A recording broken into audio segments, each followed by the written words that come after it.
और हमारे सभी दर्शकों से ये गुजारिश है, ये रिक्वेस्ट है कि हमारे चैनल झारखंड उदय न्यूज़ को जरूर सब्सक्राइब करें। वंदे मातरम, वंदे मातरम, वंदे मातरम, वंदे मातरम, वंदे मातरम, वंदे मातरम, सुजलाम सुफलाम मलयज शीतलाम, सुजलाम सुफलाम मलयज शीतलाम।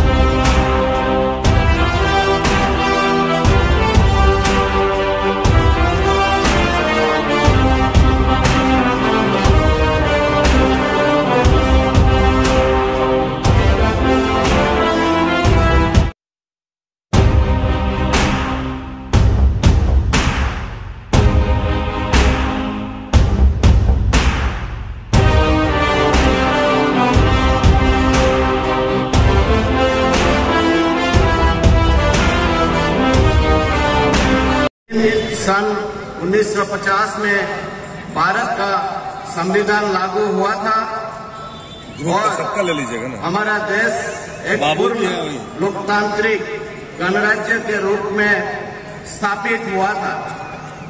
संविधान के लागू होने से भारतवर्ष के सभी नागरिकों को एक समान अधिकार प्राप्त हुए हैं। संप्रभुत्व लोकतांत्रिक गणराज्य के तौर पर स्थापित होने के महत्व को सम्मान देने के लिए आज का ये पावन दिन हम सभी हर वर्ष नित नई चुनौतियां लेकर आए हैं। वर्ष 2022 के प्रारंभ में जब सुरदा खान का लीज झारखंड सरकार के कैबिनेट के द्वारा अनुमोदित कर दिया गया था, तब इस क्षेत्र में एक नई ऊर्जा का संचार हुआ तथा प्रबंधन द्वारा सुरदा खान में खनन कार्य के लिए कॉन्ट्रैक्टर नियुक्त किया गया, परंतु कुछ तकनीकी कारण माइनिंग चालान अभी तक नहीं मिल पाया है। परिणाम स्वरूप कंपनी द्वारा अब तक सुरदा माइन से सुचारू रूप से खनन कार्य का परिचालन नहीं किया जा सका है।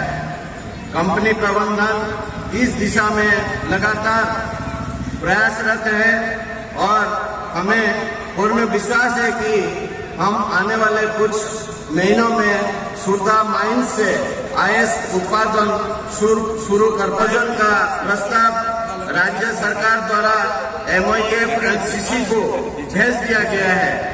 MOEF-NCC द्वारा उक्त प्रस्ताव पर कुछ स्पष्टीकरण मांगा गया था, जो कि कंपनी प्रबंधन द्वारा राज्य वन विभाग में जमा करवाया गया है। प्रारंभ कर पाएंगे।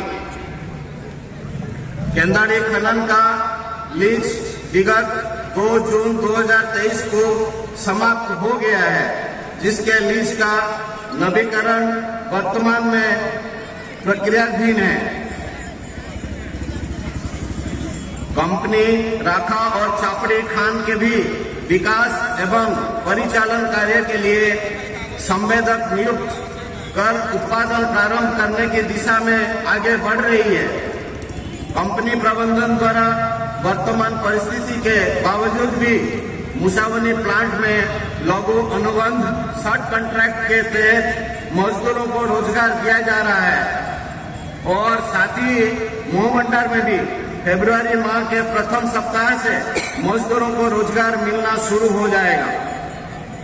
ऐसे विषम परिस्थिति में कंपनी प्रबंधन की ओर से सभी अस्थायी मजदूर के रोजगार हेतु सकारात्मक पहल की जा रही है।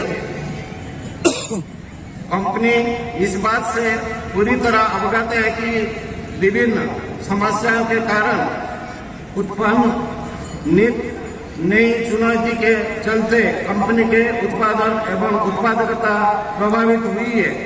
विश्वास है कि कंपनी के समक्ष उपस्थित इन नई चुनौती का हम धैर्यपूर्वक सामना करेंगे और जल्दी सफलता के नए आयाम कायम करेंगे।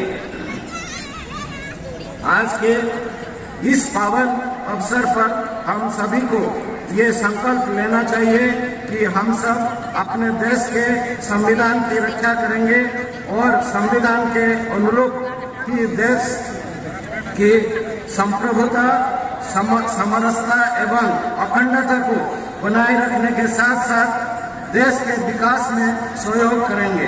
एक के रूप में सूचीबद्ध किया गया है। मैं गौरव के इस क्षण को आपको साथ साझा कर रहा हूं कि एससीएल ने श्री राम जन्मभूमि मंदिर निर्माण में पत्थर के स्लैब का इंटरलॉक करने के लिए 70,000 शुद्ध तांबे के स्ट्रिप्स और 775 तार की छड़ें और दोनों 99.99 शुद्ध इलेक्ट्रो रिफाइनिंग तांबा के आपूर्ति की थी। उच्चतम गुणवत्ता वाला तांबा चट्टान के जोड़ों को हजारों वर्षों तक कायम रखना सुनिश्चित करता है। भगवान राम की कृपा हम पर बने रहे। जगह भूमिगत खनन की और सफलतापूर्वक स्थानांतरित हो चुका है। राजस्थान के खेतली कॉपर कॉम्प्लेक्स में कंपनी अपने खनन उत्पादन को बनाए रखने के लिए खेतली माइंस में ट्रैकलेस खनन का सहारा ले रहा है। दूसरी ओर झारखंड में इंडियन कॉपर कॉम्प्लेक्स राज्य सरकार के साथ अपनी खदानों के लीज विस्तार और वनभूमि मंजूरी के मुद्दे पर लगातार प्रयास कर रहा है। संसाधन आधार में 66.59 मिलियन टन ताम्र अयस्क का जोड़ा है। दिनांक 1/4/2023 तक एससीएल की खनन लीजों के भीतर ताम्र अयस्क का कुल भंडार और संसाधन 0.96% तांबा के औसत ग्रेड के साथ 698.44 मिलियन में परिचालन से कर पूर्व लाभ और राजस्व क्रमश 144.96 करोड़ रुपया और 752.34 करोड़ रुपया प्राप्त किया है, जबकि पिछले वित्त वर्ष में ये 110.42 करोड़ रुपया और 560.53 करोड़ रुपया था रुपया की लाभांश भी दिया है। हाल ही में एचसीएल की प्रमुख इकाई एमसीपी की दिनांक 12/1/2024 को बांग्लादेश है हिंदुस्तान कॉपर प्रॉफिट में अपना योगदान दे रही है। जैसा कि आप जानते हैं कि इस छमाही में 144 करोड़ का प्रॉफिट हुआ और हमारे लिए दुर्भाग्य की बात है कि आईसीसी इकाई करीब 8 दिसंबर 2019 से बंद पड़ा है। लगभग 4 वर्षों से हमारा प्लांट बंद है, जिसको लेकर यूनियन लगातार बार प्लांट को चालू कराने की दिशा में पहल कर रही है। यूनियन इस प्लांट को रिफाइनरी मोड में चलाने के लिए लगातार सीएमडी और डीओपी से बात कर रही है ताकि यह प्लांट चले, जितने भी कैजुअल लेबर को अधिक से अधिक काम मिल सके। जैसा कि आप जानते हैं कि 1 फरवरी से 13 दिनों के लिए कैजुअल को काम मिलने जा रहा है। अगर हमारा प्लांट रिफाइनरी मोड में चलता है तो सबों को पूरे महीने का काम मिलना संभव है। और जिस तरह से एनोड स्क्रैप या स्क्रैप अगर हमको मिलता है तो हम लोग रिफाइनरी से अपना प्लांट चला सकते हैं। और अभी आपने सीएमडी के भाषण में भी सुना कि इसी आईसीसी यूनिट से हम लोगों ने 17 टन राम मंदिर के लिए तांबा दिया, जिसमें 70,000 स्ट्रिप उस राम मंदिर में हम लोगों का अहम भूमिका है और एक ऐतिहासिक हम लोगों के लिए इस आईसीसी के लिए माना जाएगा जो राम मंदिर के लिए हम लोगों ने दावा दिया। ये हमारे लिए इस क्षेत्र के लिए बहुत ही गौरव की बात है। जैसा कि आप जानते हैं कि सूरदा माइंस का लीज 2022 को मिल चुका था, लेकिन सूरदा लीज झारखंड सरकार कैबिनेट में लीज पर अनुमोदन भी कर दिया गया था, परंतु कुछ तकनीकी कारणवश माइनिंग चालान अभी तक हम लोगों को नहीं मिल पाया। परिणाम स्वरूप कंपनी द्वारा अभी अब तक सूरदा माइंस को सुचारू रूप से चलाने में या खनन कार्य का परिचालन हम नहीं कर सके हैं। कंपनी प्रबंधन इस दिशा में लगातार प्रयासरत है। हमें पूर्ण विश्वास है कि हम अपने आने वाले कुछ महीनों में सूरदा माइंस से उत्पादन कर सकेंगे। यह है जिसमें आपका काम चल रहा है।